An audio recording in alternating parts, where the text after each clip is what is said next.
If you really want to see everything that is wrong with online discourse of video games in the modern day, just look in the comment section of the videos on the new Saints Row game.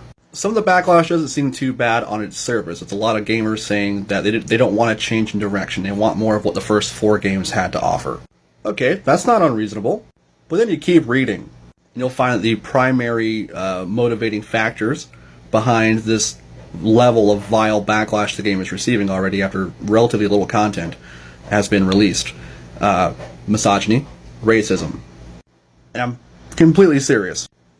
Look in the comments on videos on this new Saints Row game and take note of every comment that has a white person saying, this game's trying too hard to appeal to people of color.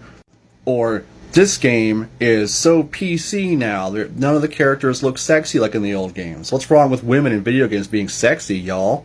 And then just go completely off the rails, saying, I don't want Twitter SJWs in my crew, these guys look like Antifa. What? Okay, I get it, all the characters look relatively young, a little bit hip, kind of cool, very modern, and they're not all a bunch of white people. And the second anybody sees that happen in a video game trailer, they jump straight to, it's PC culture, they're forcing diversity on us. I've really been amused by the white people commenting, this game series has lost touch with its gangsta roots. I have no comment. By the admission of the owners and creators of Saints Row, they had no idea where to go after Saints Row 4 and Get Out of Hell. They wrote themselves into a corner by doing everything in those games.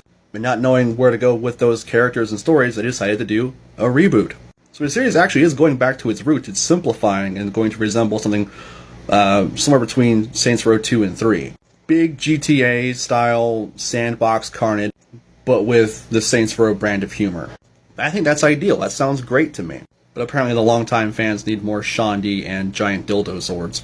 And then you get to the boss, the player character of the new Saints Row game.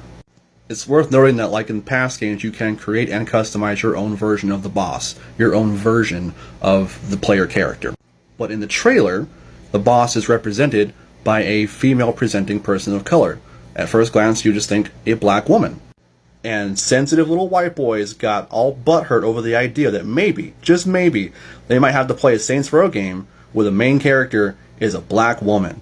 And even though we all know that this is not the case, they're still crying about it. And some folks chimed in to say that they believe this version of the boss is in fact non-binary. And somehow that makes it worse. So in one fell swoop you have gamers hating on people of color, women, and non-binary people. For no reason. You know, I love games, I've been playing games my entire life, but this has been a stark reminder that gamers fucking suck.